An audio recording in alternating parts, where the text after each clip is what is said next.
사도행전 27장 9절로 11절 말씀입니다.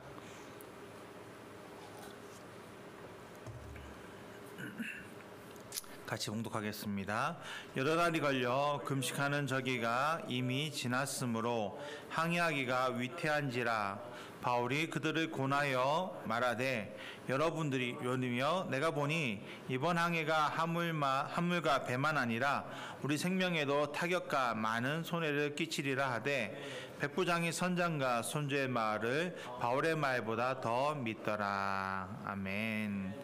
저는 오늘 같이 봉독한 말씀을 가지고 풍랑 속에서도 당당하자라는 제목으로 말씀 나누기 원합니다. 성경을 보면 여러 형태의 풍랑을 경험한 사람들이 나옵니다. 삼손같이 여인에 빠져서 자기의 실수로 풍랑에 빠지는 경우도 있고요. 아니면 욥과 같이 하나님이 일으키시는 풍랑으로 인해 고난을 받는 사람도 있습니다. 아니면 바울과 실라같이 다른 사람들에 의해서 경험하는 풍랑도 있습니다. 원인은 다양합니다. 그러나 어떤 풍랑이든지 감당하기 어렵다는 공통점을 우리는 볼 수 있습니다. 이런 인생의 풍랑 가운데 어떤 사람은 넘어지기도 하고 어떤 사람은 이겨내기도 합니다. 여러분, 어떤 사람이 풍랑 당할 때는 우리가 가서 조언도 해주고 위로도 해주고 격려도 해줍니다. 그러나 정작 나에게 풍랑이 다가올 때는 어떻습니까? 남한테는 정말 잘 위로해주고 격려했는데 정작 나한테는 그런 격려와 위로를 못하는 경우가 많습니다. 딴 사람한테는 괜찮아, 좋은 일 있으려고 그러는 거야, 이겨낼 수 있어 라고 말했던 사람이 자기한테 풍랑이 다가오면 본인이 그 말 했다는 것은 본인 머리에도 마음에도 있다는 얘기잖아요. 그런데 정작 자기에게 다가온 풍랑 앞에서는 그러지 못합니다.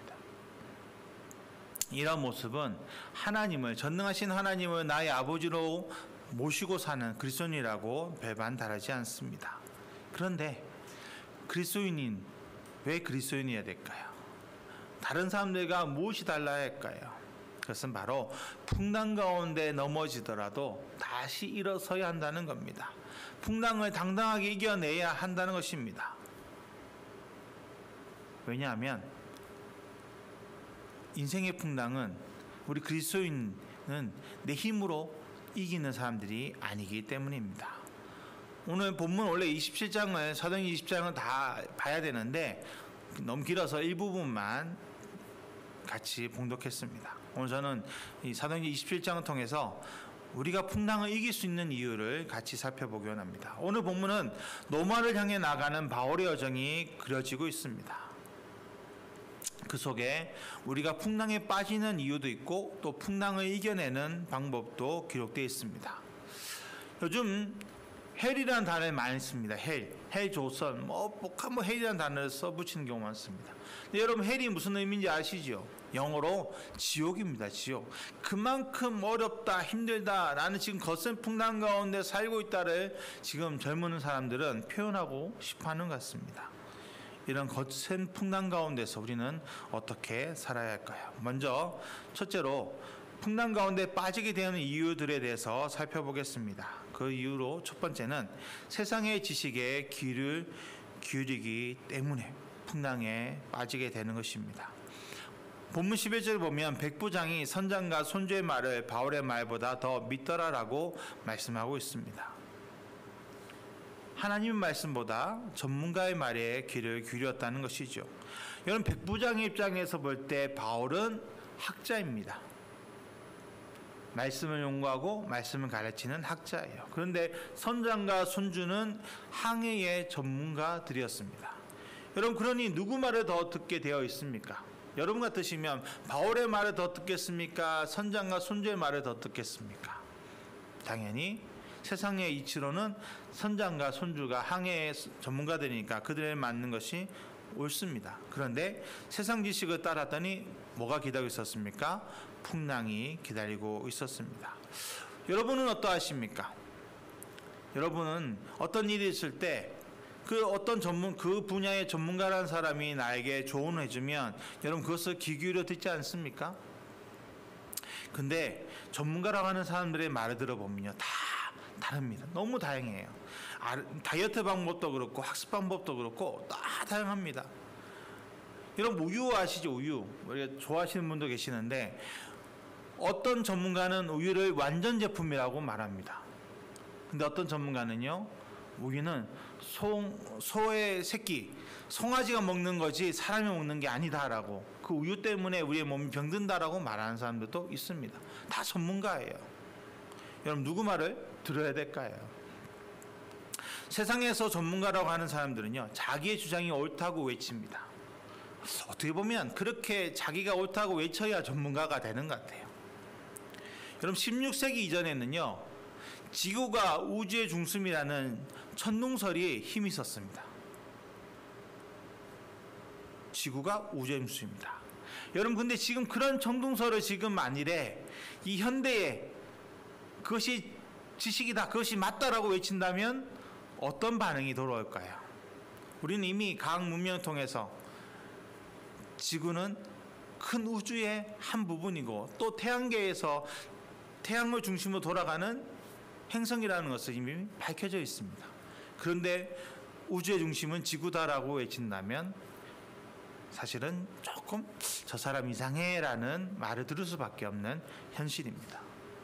16세기 이전에는 천둥설이 세상 지식이었습니다. 맞는 이치였습니다. 그런데 어떻습니까? 과학 문명이 발달하면서 깨어진 거죠. 바뀌었습니다. 여러분 세상 지식은요, 진리가 아니기 때문에 변합니다. 지금은 맞는 것 같은데 나중에 다른 방법으로 여러 가지 방법, 논리가 나오고 과학으로 증명할 수 있는 방법이 나오면 그것이 깨어질 때가 많습니다. 오직 변하지 않는 진리는 오직 하나님 한 분밖에 없음을 우리는 믿어야 합니다. 이사야 40장 8절에 풀은 마르고 꽃은 시드나 우리 하나님의 말씀은 영원히 서리라라고 분명히 말씀하고 있습니다. 이처럼 이 땅에서 변하지 않는 것은 오직 하나님의 말씀, 하나님 한 분밖에 없음을 우리는 기억해야 합니다. 그러기에 우리는 세상의 지식에 귀를 기울이지 말고 오직 하나님 말씀에 귀를 기울여야 합니다. 그럴 때 인생의 풍랑을 우리는 만나지 않을 것입니다. 둘째로 다수의 의견이 맞다고 생각하고 따를 때 풍랑에 빠지게 됩니다. 오늘 27장 12절에 보면요, 아무쪼록 베니게에 가서 겨울을 지내자 하는 자가 더 많으니라고 기록되어 있습니다. 여러분 다수가 맞다는 생각은 어떻게 보면 세상의 문제, 세상 가운데서는 그것이 맞는 경우가 많습니다. 그런데 믿음의 문제에 있어서는요, 다수가 틀리는 경우가 더 많습니다. 한 예로 출애굽한 이스라엘 백성들을 살펴보기 원합니다. 여러분 그들은 문제가 발생하면 대다수는 어떻게 했습니까? 다시 애굽으로 돌아가자, 다시 애굽으로 돌아가자, 우리는 못한다.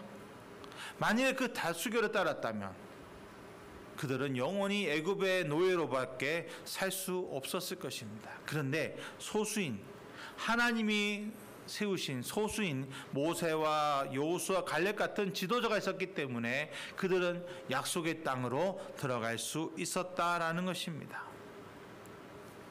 여러분 하나님의 말씀은, 하나님의 약속은 반드시 이루어집니다. 그런데 그것이 눈에 보이지 않는다는 게 문제예요. 히브리서 11장 1절에 믿음은 바라는 것들의 실상이요 보이지 않는 것들의 증거라고 분명히 말씀하셨습니다. 여러분 다수 사람들이 따르는 것은 어떤 것입니까? 다수가 따르는 것은요, 눈에 보이는 것, 증명되어진 것을 따르려 합니다. 그런데 하나님은 어떻게 우리에게 말씀하십니까? 눈에 보이지 않아도, 손에 잡히지 않아도 하나님의 말씀에 의지해서 나가기를 원하신다는 겁니다. 순종하기를 원하신다는 겁니다. 그러니 여러분 우리가 다수의 뜻을 따라가서 어떻게 순종할 수 있겠습니까? 믿음은 다수결로 결정되는 것이 아니라 믿음의 문제는 하나님의 음성을 들은 사람의 뜻을 따라 그대로 순종해야 한다라는 것입니다. 여러분 구원의 비밀은요, 모든 사람에게 열려 있습니다. 근데 모든 사람이 우리가 전도하고 있잖아요. 예수님 믿으시라고, 예수님 믿고 구원 받으시라고 얼마나 많이 전도하고 있습니까? 그런데 어떻습니까? 그 구원의 비밀을 받아들인 사람은 소수입니다. 복음의 비밀을 아는 것이 소수라는 겁니다. 여러분, 그렇기 때문에 우리는 믿음의 문제에 있어서는요, 절대 세상과 타협할 수 없습니다. 다수가 옳다 하더라도 우리는 따를 수가 없는 것입니다. 그래서 우리가 동성애에 대해서, 이단에 대해서도 강력하게 우리는 외치고 있는 것입니다. 왜? 하나님이 아니라 하셨기 때문에. 우리는 그것을 끝까지 지키며 나가야 합니다. 지금 마지막 때로 살고 있기 때문에 우리는 더욱 하나님의 말씀을 붙잡고 그 말씀에 집중해야 합니다. 마태복음 7장 13절 14절에 좁은 문으로 들어가라. 멸망을 인도하는 문은 크고 그 길이 넓어 그리로 들어가는 자가 많고 생명을 인도하는 문은 좁고 길이 협착하여 찾는 자가 적음이라고 분명하게 말씀하셨습니다. 여러분, 구원으로 인도하는 문, 구원으로 인도하는 길은요, 넓은 대로가 아니라고 분명히 말씀하셨습니다. 좁은 길이에요. 여러분, 좁은 길이 쉬울까요, 어려울까요? 이 좁다라는 의미에는요, 길이 좁은 것도 있지만 어렵다라는 의미도 포함되어 있는 거예요. 좁은 길은 꾸퉁꾸퉁합니다. 사람들이 많이 가지 않기 때문에 잘 닦여 있지 않습니다. 어려워요. 근데 그 길이 구원의 길이고 그 길이 구원의 문이기 때문에 우리는 그 길을 걸어가야 한다는 것입니다. 구약의 선지자들이, 초대교회, 또 우리 믿음의 선배들이 그 순교를 당하면서도 걸어갔던 그 길을 우리는 믿음으로 걸어가야 될 줄 믿습니다. 셋째로, 환경을 바라봄으로 풍랑에 빠지게 됩니다. 27장 13절에 보면요, 남풍이 순하게 불매 그들이 뜻을 이룬 줄 알고 닻을 감아 그레데 해변에 끼고 항해하더니라고 말씀하고 있습니다. 여러분, 신앙인은 환경을 지배해야 합니다. 근데 환경의 지배를 받을 때가 더 많습니다. 하나님 분명히 바울에게 깨닫게 하셨습니다. 이번 항해가 어렵다, 위험하다, 머물라라는 뜻을 바울은 깨달았습니다. 그런데 여러분, 하나님은 머물라 하셨으면 어떻게 하셔야 될까요? 풍랑이 일고 강풍이 불고 뭔가 사건 사고가 발생하면 그들이 떠나지 않았을 것입니다. 그런데 오히려 환경은 어떻게 되어 있습니까? 순풍이 불었다는 거예요. 이들이 가려는 방향으로 바람이 불었다는 겁니다. 아울커니 갈 때가 됐다. 이거는 여기 있으면 바보다. 여러분, 우리 세상 말이 그런 거 있죠. 물 들어올 때 노저어라. 여러분, 세상은 그 세상 풍조에 휘둘립니다. 그러나 우리 그리스도인은요, 하나님이 멈추라면요, 멈춰야 합니다. 노젓지 말라 그러면 노젓지 말아야 돼요. 여러분, 그들이 만일에 떠났을 때 풍랑이 그들을 덮칠 거라는 것을 알았다면 그들이 떠났을까요? 절대 선장과 손주는 떠나지 않았을 것입니다. 그런데 눈에 보일 때는, 눈에 보이는 환경은 너무나 지금 자기들이 계획한 대로 이루어지고 있으니까 즐거운 마음으로, 기쁜 마음으로 그들은 배를 몹니다. 근데 그 결과가 무엇입니까? 유라굴로라는 풍랑이 그들을 덮칩니다. 그리고 그들의 생명을 위협합니다. 그들은 모시 못했기 때문에, 유라굴로라는 그 풍랑이 일어날 것을 알지 못했기 때문에 그들은 당장 눈에 보이는 것을 따라갔다는 것입니다. 근데 여러분, 우리 하나님은 이미 다 알고 계셨던 거예요. 계획이 있었던 거예요. 그래서 바울에게 멈추라고 마음 주셨던 거예요. 여러분, 우리 하나님은요, 이미 우리가 어떻게 살아가야 될지, 무엇을 해야 되는지, 우리를 향한 큰 그림을 큰 계획을 다 준비하고 계십니다. 그러니 우리 하나님만 믿고 하나님 인도하심만 받으면, 그것을 따라가기만 하면 우리 삶은 성공한다, 승리한다는 것을 우리는 믿어야 한다는 것입니다. 환경의 지배를 받지 않는. 여러분, 그래서 신앙인이 환경을 다스려야 된다, 지배한다는 말을 내 힘으로 그 풍랑을 이겨야 된다는 말로 오해해서는 안 됩니다. 우리는 절대 풍랑을 이겨낼 수 없습니다. 내가 하는 게 아니에요. 누가 하시는 걸까요? 하나님이 하게 하시는 겁니다. 제자들이 풍랑 가운데 허덕이고 있을 때 예수님은요, 그 풍랑 위를 걸어오셨습니다. 제자들이 밤새 노려져서 가려 했는데 못 갔던 그 거리를 예수님이 배에 타시고 잠잠케 하시는 그 순간 그들은 목적지에 도달했다고 분명하게 성경은 우리에게 말씀해 주고 있습니다. 우리가 하나님만 의지한다면 내 힘으로 놓아주지 않아도 하나님이 알아서 우리를 목적지로 인도해 주십니다. 그것을 바라보시고 정말 나의 모든 것을 하나님께 맡기십시오. 환경의 지배를 받지 마시기를 축복합니다. 여러분, 우리 인생 가운데 풍랑이 다가오지 않으면 얼마나 좋겠습니까? 그런데 풍랑이 없을 수 없습니다. 그러면 어떻게 그 풍랑을 이겨낼 수 있을까요? 두 번째로 풍랑을 이길 수 있는 방법에 대해서 생각해 보겠습니다. 일이 잘 될 때, 우리의 기도가 응답될 때, 건강이 좋을 때, 또 수입이 늘어날 때, 이럴 때는요, 그리스도인으로 살기 참 쉽습니다.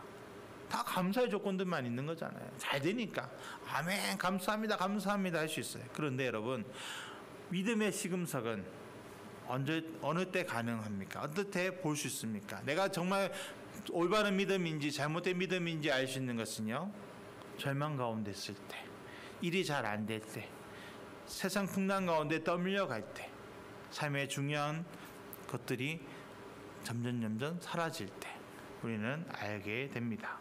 그럴 때 우리 그리스도인이 해야 될 것은요, 첫째로 포기하지 말아야 한다는 겁니다. 사도행전 27장 18절로 20절에 우리가 풍랑으로 심히 애쓰다가 이튿날 사공들이 짐을 바다에 풀어버리고 사흘째 되는 날에 배의 기구를 그들의 손으로 내버리니라. 여러 날 동안 해도 별도 보이지 아니하고 큰 풍랑이 그대로 있음에 구원의 여망마저 없어졌더라라고 말씀하고 있습니다. 여러분, 우리네 인생에 거센 풍랑, 정말 내가 이겨낼 수 없는 풍랑이 다가오면요, 나의 가치를 잃어버리고 이리저리 떠밀려가는 사람들이 많습니다. 알코올 중독, 도박 중독, 그런 거에 다 빠진 사람들도 마찬가지예요. 자기 인생의 그 거센 풍랑을 이기려다가 안 되니까 이기는 방법으로 술을 찾고, 이기는 방법으로 도박을 찾다가 그냥 내버려 버리는 거예요. 인생 맘대로 해버리는 겁니다. 그래서 우리는 중독에는 빠지지 말아야 한다라고 말하는 것입니다.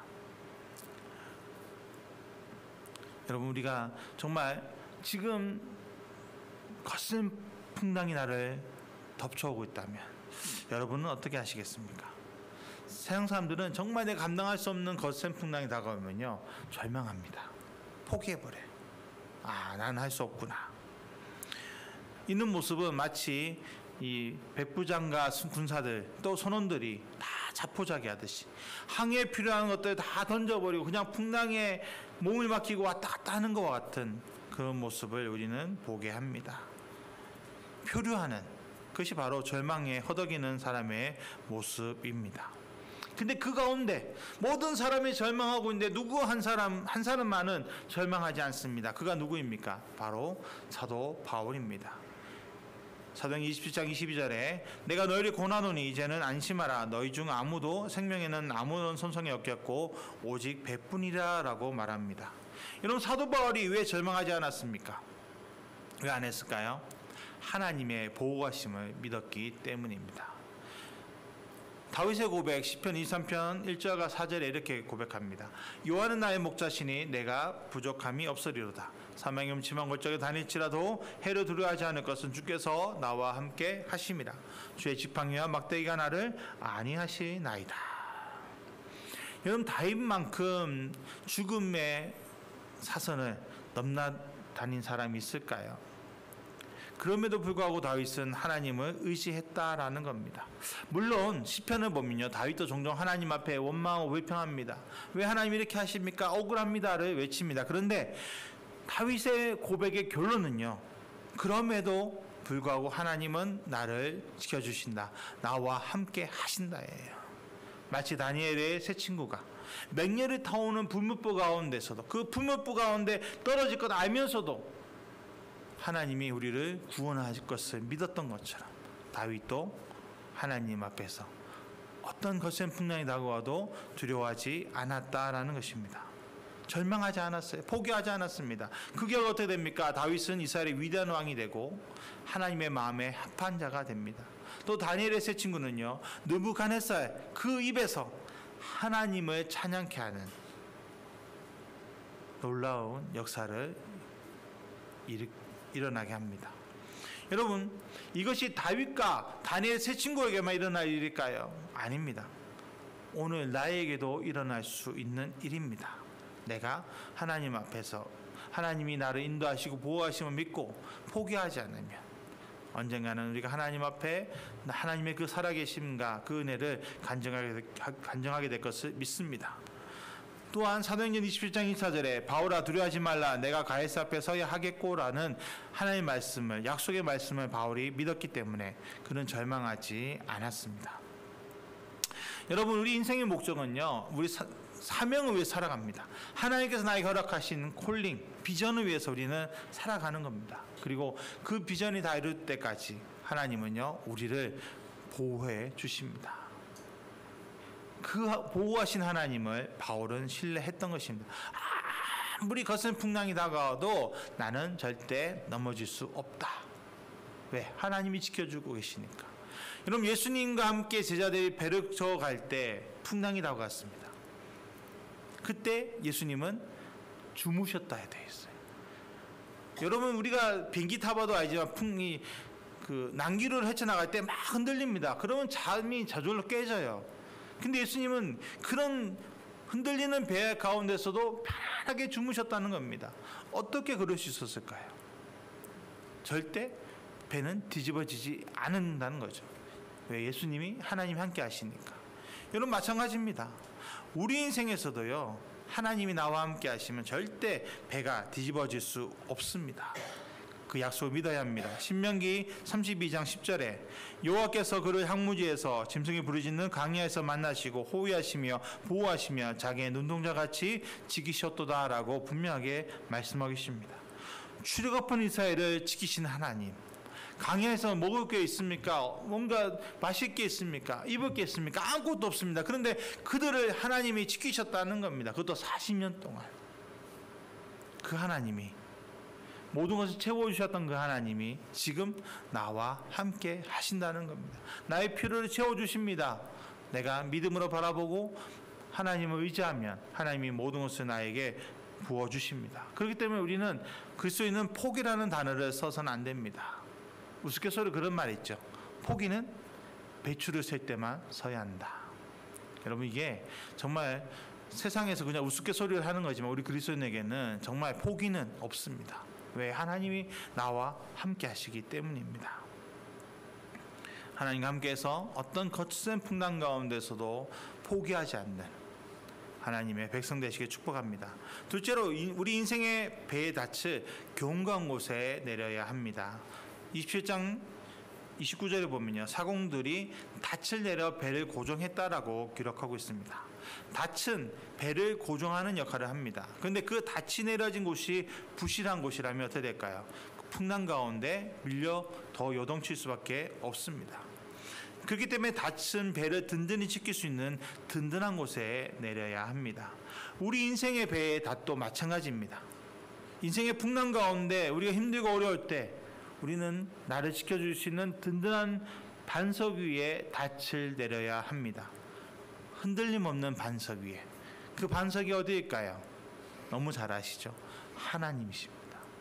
하나님 앞에 우리가 닻을 내려놓을 때 하나님 앞에서 우리는 절대 요동할 수 없다라는 것입니다. 데살로니가후서 3장 3절에 주는 미쁘사 너를 굳게 하시고 악한 자에게서 지키시리라라고 말씀하십니다. 또한 이사야 25장 4절에 주는 포악한 자의 기세가 성벽을 치는 폭풍과 같을 때에 빈궁한 자의 요새이시며 환난당한 자의 요새이시며 폭풍 중에 피난처시며 폭양을 피하는 그늘이 되셨사오니라고 고백하고 있습니다. 여러분, 무더운 날씨에 햇빛이 쨍쨍 내려질 때 여러분, 우리가 그리워하는 것이 무엇입니까? 그늘이에요. 특히 이스라엘은 사막 기후입니다.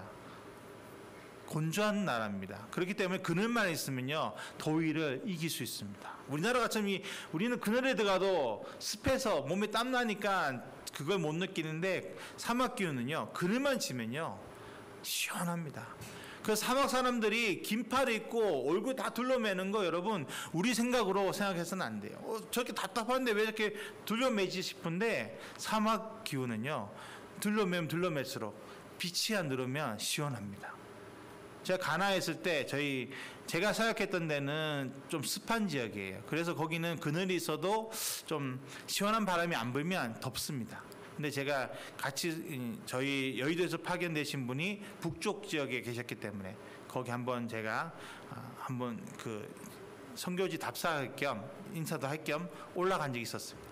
근데 참 신기한 게요. 햇빛이 뜨거워서 더워요. 근데 그늘지니까 시원하더라고요.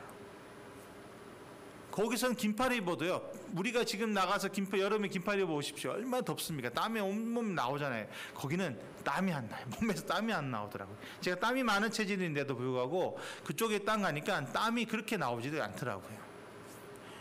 여러분, 정말 하나님께서 그런 우리의 그늘이 되어 주신다는 거예요. 우리를 쉬게 해 주신다는 겁니다. 여러분, 그러면 우리가 하나님 앞에 뭘 못 맡기겠습니까? 여러분, 다 하나님께 우리 인생을 맡기고 하나님과 함께 동행하시기를 축복합니다. 믿음의 닻을 내려서 우리를 그 누구도 건들 수 없도록 하나님께 의지하시기를 축복합니다. 여러분, 어떤 풍랑도 우리 얼굴을 하나님께로부터 가리지 못합니다. 왜냐하면 하나님 언제나 나와 함께 하시기 때문입니다. 또한 풍랑은 하나님의 계획을 변경하지도 못합니다. 왜 그럴까요? 하나님의 계획은 절대적이기 때문입니다. 그리고 풍랑은 하나님의 자녀를 절대 무너뜨리지 못합니다. 왜냐하면 하나님께서 그 자녀를 지키신다고 약속하셨고 그 약속은 정확하고 명확하고 확실하기 때문입니다. 그러기에 우리는 풍랑 가운데 든든한 반석 되시는 하나님께 닻을 내리고 그 하나님만 의지하고 나아가야 될 줄 믿습니다. 인생의 풍랑에 빠지지 않기 위해서는요, 하나님만 바라봐야 하며 그분의 말씀에 우리는 집중해야 합니다. 그러나 살다 보면 풍랑 가운데 허덕이는 나의 모습을 보게 됩니다. 그럴 때 하나님을 믿음으로 우리는 절망하지 않기 위해서 몸부림쳐야 합니다. 기도하고 말씀 읽는 것, 여러분 절대 우리가 놓치지 말아야 되는 것, 고난 가운데서 놓치지 말아야 되는 것, 기도와 말씀이에요. 왜냐하면 그래야 하나님이 나와 함께 하심을 믿을 수 있기 때문에. 여러분, 기도하지 않으면서 하나님이 나와 함께 하신다, 그것이 믿어진다면요, 그게 기적이에요. 기도하지 않는 사람은요, 하나님 나와 함께 하심을 깨닫지 못합니다. 왜냐하면 기도는 호흡이거든요. 내가 살아있는 호흡이고 또 하나님과 연결되어지는 또 간이기 때문에 하나님이 나에게 말씀하신 것을 들을 수 있는 게 기도이기 때문에 여러분, 기도 멈추지 말아야 되고 또 말씀 읽으면서 하나님의 뜻을 우리는 매일매일 깨달아 나가야 될 줄 믿습니다. 우리의 삶의 목표와 또 우리 삶에 나아갈 방향이 우리 하나님께 있음을 우리는 바라보면서 그 하나님을 향해 우리는 하루하루 달려가야 될 줄 믿습니다. 하나님이 이미 나를 향한 계획을 다 예비해 놓고 계십니다. 여러분, 예수님이 풍랑을 잠잠케 하셨듯이 하나님 안에서 풍랑은 잠잠해질 수밖에 없습니다. 그러기에 우리는 풍랑이 아무리 몰아쳐도 낙심하지 말고 하나님을 바라보고 하나님의 말씀에 귀를 기울이고 그분의 위에 나의 닻을 내려야 합니다. 여러분, 어떨 때는요, 하나님은요 풍랑을 이용하실 때도 있어요. 요나가 하나님의 말씀을 거역하고 타시스로 도망가고 있었습니다. 그때 하나님께서 뭘 쓰셨습니까? 풍랑을 쓰셨습니다. 그래서 요나가 잘못되었던 방향에서 하나님의 말씀을 따라, 사명을 따라 나갈 수 있도록 만드셨습니다. 우리 인생에 지금 풍랑 다가온 것, 어떻게 보면 하나님의 뜻을 깨닫고 하나님께서 원하신 대로 살아가라고 깨닫게 하실 수 있는 거예요. 그러니 여러분, 걱정하지 마시고 하나님과 함께하면 어떤 거센 풍랑도 나에게는 순풍이다를 고백하시기를 축복합니다. 반드시 잘 됩니다. 반드시 승리합니다. 반드시 하나님과 함께 동역이 되어 있습니다. 그 하나님이 나를 지켜주십니다. 그 하나님을 의지하고 어떤 상황에서도 하나님 앞에 감사하고 찬양하는 귀한 우리 성도님 되시기를 예수님의 이름으로 축복합니다. 기도하겠습니다. 하나님 감사합니다. 하나님만 의지합니다. 하나님만 찬양합니다. 아버지, 인생의 거친 풍랑이 다가올 때 내 힘으로는 아무것도 할 수 없습니다. 내 힘으로는 절망할 수밖에 없습니다. 내 힘으로는 넘어질 수밖에 없습니다. 그러나 그 풍랑은 어떤 풍랑도 내 힘으로 이겨내는 것이 아니라 하나님과 함께 넘어가는 것입니다. 하나님 나를 넘어가게 하시는 것입니다. 하나님이 나에게 능력 주시는 것입니다. 내 마음 평강을 주시는 것입니다. 그 하나님을 바라보고 오늘 하나님 앞에 서게 하여 주시옵소서. 나의 연약한 부족함을 내려놓게 하여 주시고 오직 하나님이 나를 사랑하셔서 나에게 더 귀한 것을 주심을 믿음으로 고백하게 하여 주시옵소서. 믿음의 발걸음마다 축복이 넘치게 하여 주시옵소서. 아버지께 나의 모든 것을 맡깁니다. 주님 이 시간 나와 함께하여 주옵소서. 승리케 하여 주시옵소서. 어떤 상황에서도 환경을 바라보지 않고 환경을 다스리게 하여 주시옵소서. 하나님 의지하여 어깨를 펴고 당당히 세상을 향해 나가 외치는 은혜의 삶을 살게 하여 주시옵소서. 함께 하시면 믿습니다. 예수님의 이름으로 기도드렸습니다. 아멘. 우리 같이 이 시간 기도하기 원합니다.